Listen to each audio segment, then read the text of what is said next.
সুপ্রিয় দর্শক, আমি আহমেদ সালেহীন স্বাগত জানাচ্ছি আজকের সম্পাদকীয়তে।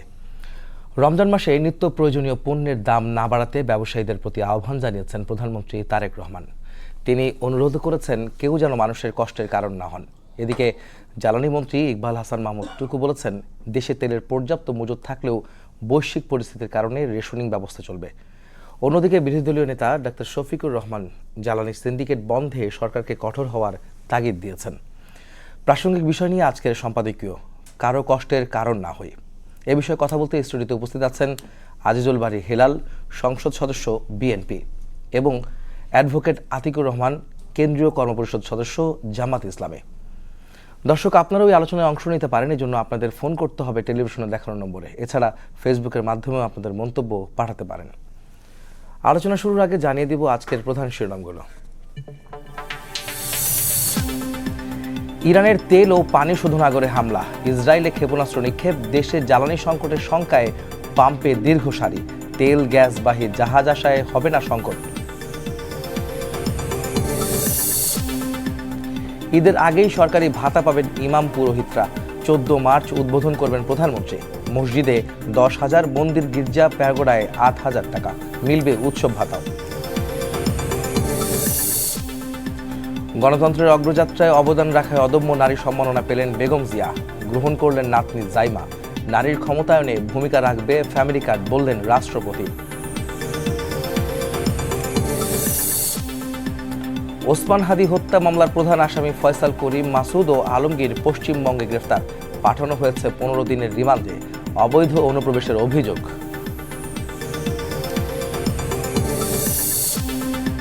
এবং গুমের মতো অপরাধ করেও অনুশোচনা নেই শেখ হাসিনার, বিদেশে বসে দেশকে অস্থিতিশীল করার অভিযোগ মির্জা ফখরুলের, ভুক্তভোগীর পরিবারকে সুরক্ষা দেবে সরকার।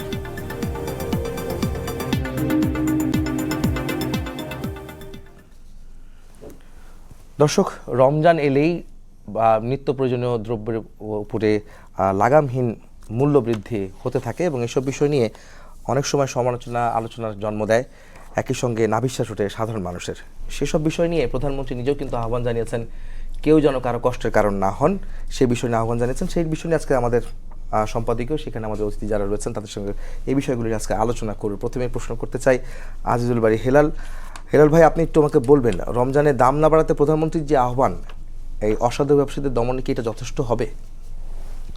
এখন দেখেন, সরকার থেকে আহ্বান এবং মনিটরিং, এবং বিরোধী দলীয় নেতাও বলেছে যে সিন্ডিকেট বিরুদ্ধে দমনে সতর্কতা বলেছেন। প্রধানমন্ত্রীও বলেছেন যে কেউ যেন কারো কষ্টের কারণ না হই।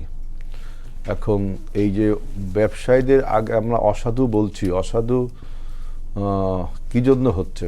যে দেখবেন রমজান মাসে বিভিন্ন দ্রব্যমূল্যের কিছু নির্দিষ্ট দ্রব্যের আপনার চাহিদা বেড়ে যায়, কিছু নির্দিষ্ট দ্রব্যের চাহিদা বেড়ে যায়। চাহিদা বাড়লে তখন ন্যাচারালি অর্থনীতির ভাষায় দাম বাড়ে। কিন্তু আমরা বলছি যে আপনি তো এই দ্রব্যটা যখন কিনেছেন বা যখন সংগ্রহ করেছেন, তখন আপনার যে দামে আপনি কিনেছেন তার থেকে কিছু দামে হয়তো আপনি বেশি দামে বিক্রি করলেন লাভ রেখে। কিন্তু রমজান এসছে, চাহিদা বাড়ছে। এখন অর্থনীতির ভাষায় বলতে গেলে চাহিদা বাড়লে দাম বাড়ে। কিন্তু আমাদের এই যে বর্তমান একটা পবিত্র রমজান মাস, যারা ব্যবসায়ী আছেন তারা মানুষকে যেন এইটা 100 টাকা দিনই 200 টাকা বিক্রি করার এরকম কোনো প্রবণতা না দেখায়। এখন আমাদের এইবার রমজানে কিন্তু যেভাবে দ্রব্যমূল্য প্রত্যেকটা রমজানে যেভাবে লাফিয়ে লাফিয়ে ঊর্ধ্বগতি হয়, আমরা সেখান থেকে এবারে কিছুটা স্বস্তিতে আছি যে দাম হয়তো কিছুটা বেড়েছে, কিন্তু এটা নিয়ে খুব একটা বেশি আর কি আপনার সমস্যা হচ্ছে না। এখন যেই সমস্যাটা হচ্ছে সেটা হলো যে বৈশ্বিক যে একটা প্রবলেমের মধ্যে বাংলাদেশ ঢুকে গেছে, যার প্রভাব এখনো পড়া শুরু করেনি, আরও পরে করবে। সুতরাং এই রমজান মাসকে বৈশ্বিক প্রভাবের কারণে ব্যবসায়ীরা যদি দাম বাড়িয়ে দেয়, তাহলে সেটা অন্যায় হবে এবং তাদেরকে উপর ব্যবস্থা নেওয়া উচিত। কিভাবে ব্যবস্থা নিচ্ছেন, কিভাবে নেবেন? না, এই যে আমি বললাম যে আমাদের ভ্রাম্যমাণ যে আদালতগুলো রয়েছে, ভ্রাম্যমাণ যে টিম, ম্যাজিস্ট্রেটের টিম রয়েছে, আমাদের যে ভোক্তা অধিকার পরিষদ রয়েছে, তারা এইসব বিষয়ে মনিটর করবে। আর সবচেয়ে বিষয় হলো কি যে আপনি আইন কানুন দিয়ে মানুষের এই নৈতিকতাকে আপনি শৃঙ্খল করতে পারবেন না। মানুষকেও নৈতিক হইতে হবে, যে তিনি যে জিনিসটা রমজান এসছে, চাহিদা বাড়ছে, দাম বাড়িয়ে দিতে হবে, এই নৈতিকতা থেকে এই অনৈতিক কাজ থেকে বেরিয়ে আসতে হবে, বুঝছেন? যে আমি বিভিন্ন দেশে দেখেছি, ইভেন ইন্ডিয়ার মতো দেশে আমি দেখেছি, আমি একবার পুজোর সময় ইন্ডিয়া গিয়েছিলাম, সেখানে দেখি পূজা উপলক্ষে জিনিসপত্রের দাম কমে গেল, ছাড় দেয়। আমি ইউরোপে দেখেছি যে বড়দিন, ক্রিসমাস ডেতে তারা তখন এই দাম কমে যায়। কিন্তু আমাদের দেশে কি এমন হয় যে এই সমস্ত উৎসবে, পবিত্র উৎসব, এমনি উৎসব উদযাপনে জিনিসপত্রের দাম বাড়িয়ে দেয়? তখন ওই যে অর্থনীতির ওই ভাষাটা ব্যবহার করে যে চাহিদা বাড়লে দাম বাড়বে। কি করবেন তখন? সেই জন্য বলছি যে যে অন্তত আমাদের এই যে ঈদ, রোজা, আরো যে পূজা পার্বণ যেগুলি আছে, এইটাকে মানুষকে সাথে সবাই যাতে অংশগ্রহণ করতে হবে, সবাই সমান আনন্দ উপভোগ করতে হবে, ব্যবসায়ীদের এইখানে মুনাফা করতে হবে, এই মনোভাব থেকে সরে আসতে হবে। এবং সরকারকেও, বিশেষ করে আমাদের এই সরকার, প্রধানমন্ত্রী যারা বলেছেন যে কেউ যেন অন্যের অস্বস্তির কারণ না হয়, যদি হয় তাহলে তার বিরুদ্ধে কঠোর ব্যবস্থা নেওয়া হবে। জি আতিক ভাই, এবার আপনার কাছে যেতে চাই, সেটা হচ্ছে যে প্রধানমন্ত্রীর যে আহ্বান, এই আহ্বানের আগে একটু বলতে চাই যে আমরা দেখি রমজানে সবসময় ঊর্ধ্বগতি দ্রব্যমূল্যের, সেটি কি এবার কি আপনারা দেখতে পাচ্ছেন যে কিছুটা লাগাম টেনেছে বা স্থিতিশীল আছে মনে হয়? জি, ধন্যবাদ আপনাকে, ধন্যবাদ আমাদের সহ-আলোচক এবং যারা শুনছেন সবাইকে আমরা শুভেচ্ছা এবং সালাম জানাচ্ছি। দেখুন, বাংলাদেশে এটা আমরা দেখে অভ্যস্ত যে কোনো উৎসব যখন আসে কিংবা যেই সময়ে যে জিনিসের চাহিদা বাড়ে, মানুষ ধরেই নেয় ওই সময় জিনিসের দামটা বাড়বে। দেখুন, রমজান আসলেই আগে থেকে সরকার বলে যে এবার জিনিসপত্রের দাম নিয়ন্ত্রণে থাকবে, দাম বাড়বে না। তার মানে একটা ধারণা বদ্ধমূল আমাদের হয়ে গেছে যে না, আমরা এই সময় জিনিসপত্রের দাম বাড়বে। এবং বাংলাদেশের এক শ্রেণীর ব্যবসা বলে এক শ্রেণীর ব্যবসায়ীরা সুযোগ খোঁজেন। দেখুন, বাংলাদেশের যদি রাজনৈতিক সদিচ্ছা থাকে, আমি প্রধানমন্ত্রীর এই বক্তব্যকে স্বাগত জানাই। আমি আশা করি উনি এর সাথে কার্যকর পদক্ষেপ নেবেন যাতে এটা ওনার বক্তব্যের মধ্যে সীমাবদ্ধ না থাকে। বাংলাদেশের দ্রব্যমূল্যের ঊর্ধ্বগতির একটা কারণ সিন্ডিকেট, সবাই আমরা জানি, কিন্তু এটা ভাঙবে কে? অনেকে বলেন এর সাথে রাজনৈতিক একটা কি থাকে, যোগসাজশ থাকে। কারণ একজন ব্যবসায়ী শুধুমাত্র ব্যবসায়ী হয়ে তার রাজনৈতিক কোনো ইনভলভমেন্ট ব্যতীত তিনি চাইলে কিছু করতে পারেন না, তিনি আইনের আওতায় চলে আসবেন। এবং তিনি একটা জায়গায় কোনো না কোনো জায়গা থেকে হয়তো তিনি একটা ব্যাকআপ পাবেন এই আশা করে তিনি কি করেন, এই কাজটি করে থাকেন। আমরা মনে করি সিন্ডিকেটের বিরুদ্ধে আমাদেরকে কঠোর অবস্থান, যদি আমরা সত্যিকারই জনগণের জন্য দ্রব্য সামগ্রী কম মূল্যে আমরা দিতে চাই, যেখানে যেখানে সরকার অবশ্যই জানে, এটা কেউ না জানার কথা না, সেই জায়গাতে কঠোর হতে হবে। দ্বিতীয়, আমরা দেখি একটা ট্রাক যখন নিয়ে আসে, বিশেষ করে ঢাকা শহরে বহু জায়গায় কিন্তু তাকে বিভিন্ন জায়গায় বিভিন্ন নামে বেনামে চাঁদা দিতে হয়। এই যে আপনার ট্রাক ভাড়া বেড়ে যায়, আবার যেখানে সব রাখা হয় সেখানে এক ধরনের কী আছে, চাঁদাবাজি হচ্ছে। এগুলোকে আপনি নিয়ন্ত্রণ করতে পারেন যে একটা ট্রাক যদি কম দামে আসতে পারে। দেখুন, প্রান্তিক শ্রমিক কিন্তু টাকা পায় খুবই কম, যিনি উৎপাদন করেন। টাকাটা বাড়ে কোথায়? পরিবহন খরচ বাড়তেছে, সিন্ডিকেটটা বাড়াচ্ছেন, আবার মাঝে হলো এখানে ওই যে বিভিন্ন ধরনের তার যাতায়াত খরচটা বেড়ে যাচ্ছে। যদি এগুলোকে সরকার নিয়ন্ত্রণ করতে পারেন, আমার কাছে মনে হয় এটি খুব সহজেই জনগণের কাছে সুলভ মূল্যে যে কোনো পণ্যই সরকার সেখানে পৌঁছাতে পারবেন। নেক্সট হচ্ছে আপনাকে বাজার মনিটরিং করতে হবে। আমরা খেয়াল করলাম, যদিও মিডিয়া খুব বেশি আসে না, যারা জামাতের এমপি হয়েছেন সবাই বাজারে যাচ্ছেন, বাজারের দাম জানছেন, কেন বাড়ছে খোঁজখবর নিচ্ছেন। এবং আপনি জ্বালানি তেলের দাম নিয়ে দেখলাম অনেক নতুন এমপিরা তারাও কিন্তু বিভিন্ন পেট্রোল পাম্পে যাচ্ছেন, খবর নিচ্ছেন কী অবস্থা। জনপ্রতিনিধিরাও তার জায়গা থেকে সক্রিয় হন যে কেন হচ্ছে, সমস্যাটা কোথায়। দেখুন, যদি একটা পণ্য মাত্র এক সপ্তাহ দাম বাড়ে, তাই কিন্তু 1000 কোটি টাকা কিন্তু কী হয়ে যায়, লোপাট কিন্তু হয়ে যায়। এবং অনেক সময় দেখা যায় দাম বাড়তেছে, সরকার পদক্ষেপ নিচ্ছে, এর মধ্যে কি হয়ে যায়, ও ব্যবসা যা সে করে ফেলে, পরে আস্তে দ্রব্যটা নিয়ন্ত্রণে চলে আসে। আমার কাছে মনে হয় সরকার যদি আন্তরিক হন, যেহেতু বিরোধী দলের পক্ষ থেকে বলা হয়েছে যাতে জনগণ সুফলটা পায়, যদি সেই পদক্ষেপটা নেওয়া যায়। এই জন্য যেখানে যেখানে মানুষরা মজুতদারা করেন, দেখুন এই তেল নিয়ে আমরা দেখি নানা জায়গাতে, অনেক জায়গায় তেল নিয়ে গোপনে নাকি সংগ্রহণ করতেছেন। এই যে বাংলাদেশের একটা অবস্থা আমাদের, এটি আসলে আমাদের জাতির একটা সমস্যা বলবো আমি। যে যখন সুযোগ হেলাল ভাই পায়, তো তিনি বলছিল গ্রহণ করার নৈতিকতার চেষ্টা একটা প্রশ্ন করেন। আছে এটি এখানে অবশ্যই, আসলে। কারণ আপনি ব্যবসা করেন যাই করেন, মানুষকে যদি আপনি জুলুম করেন, জুলুম কিন্তু জুলুমই। এই যে আপনি জোর করে দাম বাড়িয়ে দিলেন, জুলুম না এটা? সে যে দলেরই হোক বা যে অবস্থানই হোক। আমরা মনে করি সরকারি সিন্ডিকেটের বিরুদ্ধে, যাতে করে রাজনৈতিক আশ্রয় প্রশ্রয়ে কোনো ব্যবসায়ী সিন্ডিকেট গড়ে উঠতে না পারে, যাতে নির্বিঘ্নে একটা পণ্যবাহী ট্রাক কিংবা লরি যেই হোক সে কোথাও বাধার সম্মুখীন না হয়ে, কিংবা কাউকে তার যেটা মানে চাঁদা তাকে দিতে হয় যদি কোথাও না দিতে হয়, আশা করা যায় যদি মানে আমাদের ট্রান্সপোর্ট খরচটা কমে আসে। এবং যেখানে আমাদের কারম বাজার কেন্দ্র আমরা শুনি কিন্তু যে কারম বাজারও বড় একটা সিন্ডিকেট গ্রুপ কাজ, যদি এখন দেখলাম যে নতুন জামাতের এমপি ভূমিকা রাখছেন, জানি না কতটুকু সফল হবেন। যদি সেটাও সফল হওয়া যায়, আশা করি মানুষের দ্রব্যমূল্যের নিয়ন্ত্রণ হবে এবং সরকারকে তা কার্যকর করে দেখাতে হবে। আমার যেটা মুদ্রা কথা হচ্ছে, সরকার চাইলে সবই সম্ভব। এই জন্য মাননীয় প্রধানমন্ত্রী বলেছেন, তার হয়তো তিনি জায়গা থেকে বলেছেন যদি সরকারের উনি তো সবগুলো ইতিবাচক অর্গান দেখেছি কাজ ওনার করে, বক্তব্য অবশ্যই এবং ওনার ইতিবাচক, কর্মকাণ্ড অবশ্যই কিন্তু- ইতিবাচক। কিন্তু যাতে করে বক্তব্যটা সুফল জনগণ পায়, সেই পদক্ষেপটা যেখানে যেখানে বক্তা অধিকার আছেন, মজুতদারের বিরুদ্ধে পদক্ষেপ গ্রহণ করতে হবে, যেখানে ম্যাজিস্ট্রেটের ভূমিকা রাখেন, জনপ্রতিনিধিরা ভূমিকা রাখেন, সরকারের বিভিন্ন অর্গান ভূমিকা রাখেন, আশা করা যায় সরকারের চেয়ে বড় কিন্তু কেউ হতে পারে না। যদি সরকার আন্তরিক থাকে, অবশ্যই সেখানে দ্রব্যমূল্য নিয়ন্ত্রণে এসে কাজটা সুযোগ হবে, এটি আমরা মনে করি। জি হেলাল ভাই, আপনি একটু বলবেন যে রাজনৈতিক আশ্রয় প্রশ্রয় আমরা কিন্তু দেখেছি বিগত সময়গুলোতে যে বাজার সিন্ডিকেট একটি রাজনৈতিক প্রশ্রয়ের মধ্যে আসলে ছত্রছায়া থাকে, যে কারণে বাজার নিয়ন্ত্রণ করা সম্ভব হয় না। তো আপনাদের সরকার এবার সেখানে সিন্ডিকেট ভাঙার জন্য কি করতে পারে? আমাদের কিন্তু আপনি যে সরকারের সংসদ সদস্য প্রথম একজন। বক্তব্য আপনি দেখবেন যে অসাধু ব্যবসায়ীদের যে সিন্ডিকেট বা অসাধু যে সিন্ডিকেট, তার কোনো রাজনৈতিক পরিচয় নেই, তাকে কঠোর হস্তে দমন করা হবে। এখন পর্যন্ত আমরা একটা স্বস্তির মধ্যে আছি। আমি প্রথমেই বলেছি যে এই যে আতিকুর রহমান অ্যাডভোকেট যেটা বললেন যে এখন পর্যন্ত কিন্তু ওই যে মজুতদার, রোডে রোডে চাঁদাবাজি যেগুলো হচ্ছে সেগুলোর বিরুদ্ধে ব্যবস্থা নেওয়া হচ্ছে, তা নাহলে এটা নিয়ে আরও বেশি আপনি রিপোর্টিং দেখতেন, তাই না? এখন বক্তব্য হলো যে দেখেন সরকারের পক্ষে যতটুকু করা সম্ভব তার থেকেও বেশি করবে সরকার তার নিজের প্রয়োজনে, তাই না? এবং সরকার সেভাবে পদক্ষেপ নিচ্ছে। এখন আমার বক্তব্য হলো যে হুজ্জুতে বাঙালি বলে একটা কথা আছে, আপনার বিচারপতি হাবিবুর রহমানের একটা সুন্দর বই আছে, হুজ্জতে বাঙালি, হুজুগে বাঙালি।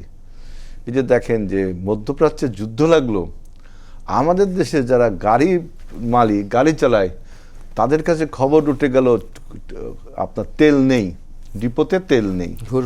আপনাদের পত্রিকাগুলো লিখলো যে কতটুকু তেল আছে আমাদের রিজার্ভে, মানে আমাদের ডিপোগুলোতে, তারও একটা দেখলাম খতিয়ান বেরোয় গেল। মানুষ চিন্তা করলো আমি যদি গাড়ি না চালাতে পারি, চলে গেল পাম্পে, পাম্পে হাজার হাজার লক্ষ লক্ষ মানুষের ভিড় এবং সবাই ট্যাঙ্কি ভরে তেল নিবে।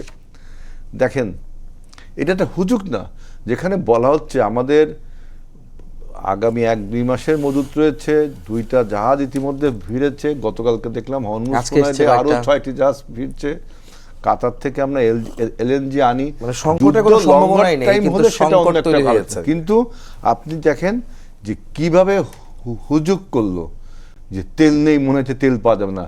এখন আমরা রেশনিং ব্যবস্থা করেছি, তাই না, তেলের জন্য।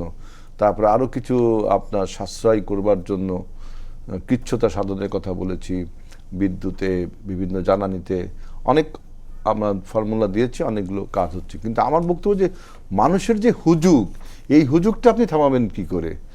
যে রোজা আসছে, চিনি পাওয়া যাবে না, চিনি বাজারে অঢেল রয়েছে, পাওয়া যাবে না, সোয়াবিন তেল বাজারে অনেক জায়গাতে নেই রয়েছে বলছে। মানে এই যে মানুষের একটা মানে এটা প্রোপাগান্ডা বলবো যে এটা পাওয়া যাবে না, সেটা পাওয়া যাবে না। পত্রিকাগুলো আমরাও চাকরিতে বলছি যে দ্রব্যমূল্যের ঊর্ধ্বগতি, এই যে হুজুগটা, এই হুজুগটা আপনি এই হুজ্জতে যে বাঙালি কথাটা বিচারপতি হাবিবুর রহমান বলছেন, তিনি রাইটলি বলেছেন।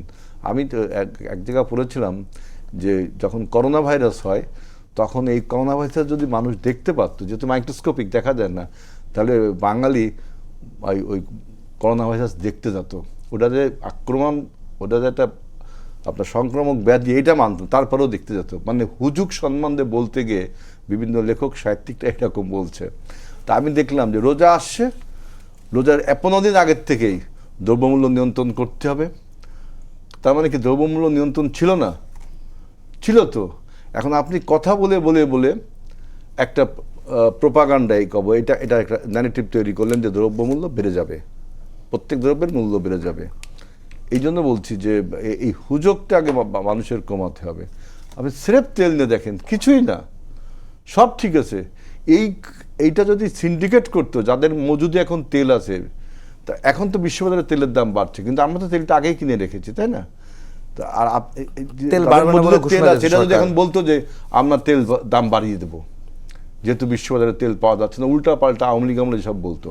আমরা তো সেটা কি করছি যে তেলের যথেষ্ট মজুদ আছে, আগের দামেই তেল কেনা রয়েছে, সুতরাং তেল আপনারা একই মূল্যে পাচ্ছেন। রেশনিং করেছি এই জন্যই, যদি যুদ্ধটা লঙ্গার টাইম হয় তাহলে আমাদের সাশ্রয় হতে হবে, তাই না? তখন তো আমরা তো আর, আপনি তেলের মজুদটা করবেন কোন জায়গায়? বাংলাদেশেতে যে কটা রিফাইনারি আছে, পদ্মা, মেঘনা, যমুনা, এরকম কটা রিফাইনারি আছে, এদের তো ক্যাপাসিটি থাকতে হবে। কত আপনি তো 1 বছর তেল একবারে মজুদ করতে পারেন না। সাধারণত আমি যতদূর জানি, বাংলাদেশ পেট্রোলিয়াম কর্পোরেশন খুব সম্ভব, ওরা মানে 1 বছরের 6 মাসের মানে 15 থেকে 20 দিনের তেল মজুদ রাখে, এরপরে মানে সাপ্লাই চেন থেকে আসতেই থাকে। সুতরাং সাপ্লাই চেনটা যদি খোলা থাকে তাহলে কিন্তু তেলের কোনো সমস্যা নেই। সাপ্লাই চেন বন্ধ হয়ে যায়, সেজন্য আপনি তেল মজুদ করবেন, সে মজুদের ক্যাপাসিটি তো আপনার নেই, তাই না? এটা মজুদ করে রাখারও বিষয় না। 15 দিনের তেল আসে, 15 দিন 16 দিনের জন্য তেলটা আসে, এটা বিক্রি, আবার পাইপলাইনে আরও তেল আসতে থাকে। কিন্তু মানুষের হুজ্জত হলো তেল পাওয়া যাবে না, পুরো সংক্রামক ব্যাধির মতো সারা বাংলাদেশে ছড়িয়ে পড়লো, এবং পেট্রোল পাম্পগুলোতে লাইন ধরে একটা ক্রাউড সৃষ্টি হচ্ছে। এখন আল্লাহর রহমতে বিএনপি সরকারের একটা ভালো উদ্যোগে, যেহেতু তেলের পর্যাপ্ত মজুদ আছে, রেশনিংয়ের ব্যবস্থা করা হয়েছে, যে সিডান গাড়ি, জিপ গাড়ি, অন্য গাড়ি কী পরিমাণ তেল, মোটরসাইকেল কী পরিমাণ তেল পাবেন, তারপরে লাইটিং ব্যবহারের জন্য কতগুলো নিয়মকরণ করলো। শুধুমাত্র এগুলো করা হয়েছে যে লঙ্গার টাইম যদি যুদ্ধটা চলে, তখন তো বিশ্বের সবাই আসলে বিপদে পড়বে, তাই না? হুজুগটা যদি কমে যায়, হুজ্জতে বাঙালির নাম থেকে যদি সরে আসি, তাই দেখবেন যে রমজান আসছে, ঈদ আসছে, জামা কাপড়ের দাম বাড়াতে হবে, ঈদ আসছে, সেমাইয়ের দাম বাড়াতে হবে। এই যে এটা হুজুগ তো, একটা পত্রিকাও লিখতে থাকে, দেখি আমরাও টকশোতে বলতে থাকি, সবাই বলতে থাকে ঈদ, এটা বলতে থাকে কি জন্য? ইতিহাসে এটা ছিল। তো এখন তো আমরা 17 বছরে আন্দোলন সংগ্রাম করে একটা রক্তাক্ত আন্দোলনের মাধ্যমে আমরা একটা গণতন্ত্রের পথে যাচ্ছি। সুতরাং আমাদের সবাইকে ব্যাপারে আপনার সজাগ থাকতে হবে, হুজুগ যেন সৃষ্টি না হয়, গুজব যেন সৃষ্টি না করা হয়। আতিক ভাই, সেটা একটু বলবেন যে জ্বালানি সিন্ডিকেট মোকাবেলায় সরকার কি ধরনের পদক্ষেপ নিতে পারেন, আপনি কি মনে করেন? দেখুন, আমরা মনে করি এখানে সরকারকে সিন্ডিকেটগুলোকে আগে চিহ্নিত করতে হবে। বিশেষ করে বাংলাদেশে যাদেরকে লাইসেন্স দেওয়া সরকার দিয়েছে, সরকার জানেন কারা এগুলো করছেন। সেক্ষেত্রে সরকারকে তার জায়গা থেকে মনিটরিং করতে হবে, কারা এগুলোকে সিন্ডিকেট করে দাম বাড়াচ্ছেন কিংবা গোপনে মজুদ করছেন, কিংবা যারা কৃত্রিম সংকট তৈরি করছেন।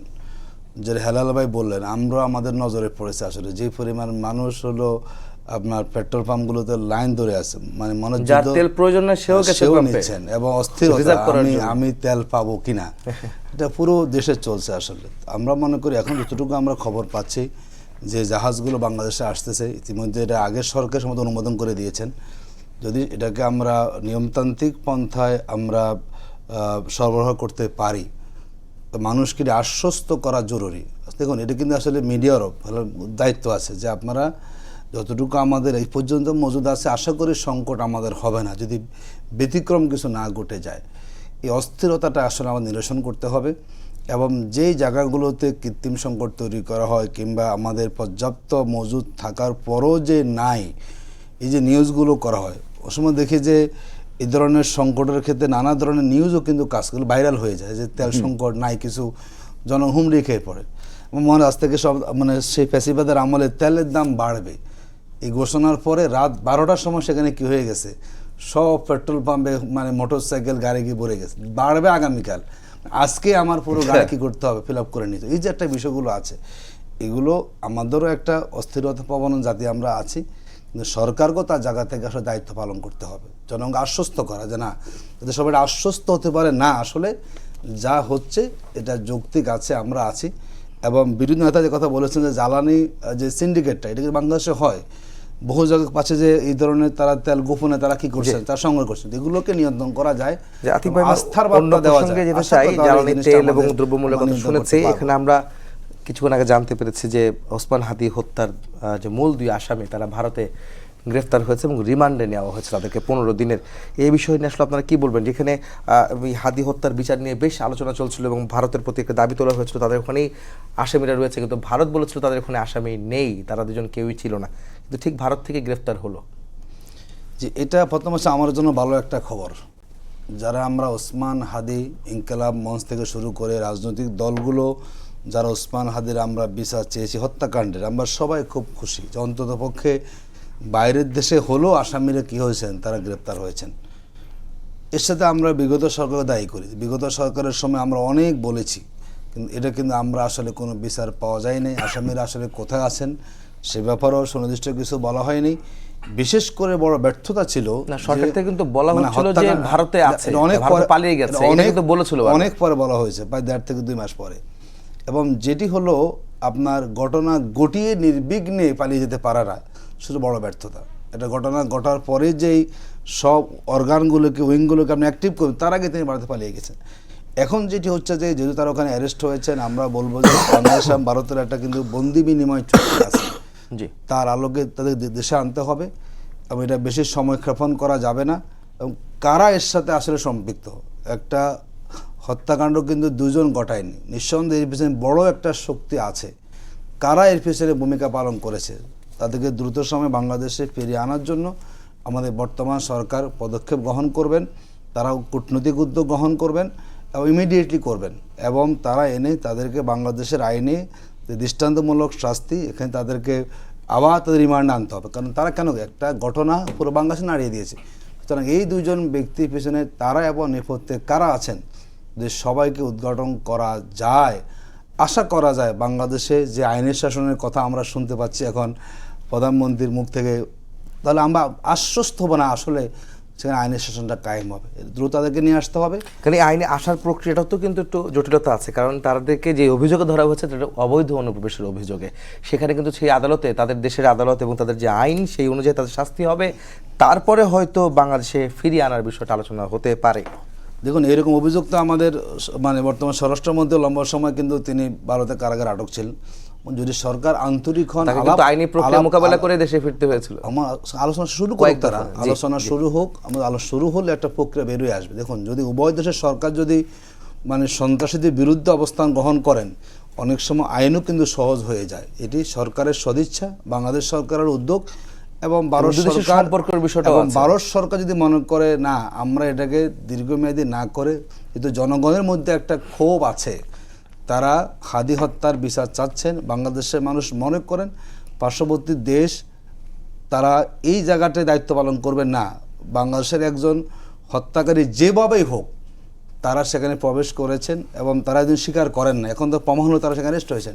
সুতরাং আইনি মারপ্যাচকে সামনে নিয়ে এসে যদি দ্রুত সময়ে পদক্ষেপ নেওয়া যায়, তাহলে বিচারটাও সহজ হবে এবং মানুষের মধ্যে একটা আস্থা জনগণের তৈরি হবে। দাবিকে আসলে প্রায়োরিটি দিতে হবে। হেলাল ভাই, আপনি একটু বলবেন এই বিষয়টাতে। সেটাতে গ্রেফতার তো হয়েছে 2 জন, কিন্তু আমরা দেখেছি যে এর আগে বিগত সরকার অর্থাৎ অন্তর্বর্তীকালীন সরকার কিন্তু বারবার শেখ হাসিনাকে ফিরিয়ে দেওয়ার জন্য বা তাদেরকে দেশে ফিরিয়ে দেওয়ার ব্যাপারে বারবার অনুরোধ জানিয়েছিল, কিন্তু সেই বিষয়ে কিন্তু কোনো কর্ণপাত ভারত সরকার করেনি। এবং হাদি হত্যার যে আসামি 2 জন পালিয়ে গেছিলেন তাদেরকেও বলা হয়েছিল তারা ভারতে নেই, কিন্তু আজকে দেখা গেল ভারতেই তাদেরকে গ্রেফতার করা হয়েছে। এখানে কি বাংলাদেশের বর্তমান সরকার, আপনাদের সরকার, তাদেরকে ফিরিয়ে আনার ব্যাপারে কতটুকু কার্যকরী ভূমিকা পালন করবে? প্রথমে আপনাকে এই জিনিসটা দেখতে হবে যে এই হত্যাকারী যারা বাংলাদেশের, শুধু হাদি হত্যা না, বিভিন্ন হত্যাকারীরা, তাদের একটা পালিয়ে যাবার আপনার অভয় আশ্রম ছিল, একটা আশ্রয় কেন্দ্র হয়েছে। আশ্রয় কেন্দ্র ছিল। মানুষ বলতো ভারত, আমরাও বলতাম, তাই না, যে বাংলাদেশ থেকে একটা দুর্ঘটনা ঘটিয়ে টপ করে ভারতে চলে গেল। এখন ভারতের থেকে যে তাকে গ্রেফতার করা হলো, উসমান হাদি হত্যার আসামি ফয়সাল, মনে হয় খুব তার নাম, জি, তাই না? ফয়সাল। ফয়সাল, তাহলে এবং কি আলমগীর। সন্ত্রাসীরা একটা বার্তা পেল না যে আসলে আশ্রয় কেন্দ্রগুলো একে একে ভেঙে যাচ্ছে? বাংলাদেশে থাকলে তো বাংলাদেশের পুলিশ প্রশাসন, ডিবি, গোয়েন্দা বাহিনী তাকে ধরতো। তখন বলা হয়েছিল ভারতে পালিয়ে গেছে। এখন ভারত তাৎক্ষণিকভাবে বলেছে যে আমাদের এখানে নেই। আমরা হলেও তাই বলতাম, আমরা খুঁজে পেলে, তাই না? প্রথমেই তো র স্টেটমেন্ট এগুলোই তো হয়। আপনি যখন অফিসিয়ালি বলবেন, আপনি নানান অনুসন্ধান চালিয়ে তারপরে তো বলবেন। কিন্তু আলটিমেটলি আমি যেটা বলতে চাচ্ছি, ভারত থেকে ধরা পড়েছে তারা দুইজন বনগাঁ এলাকা থেকে।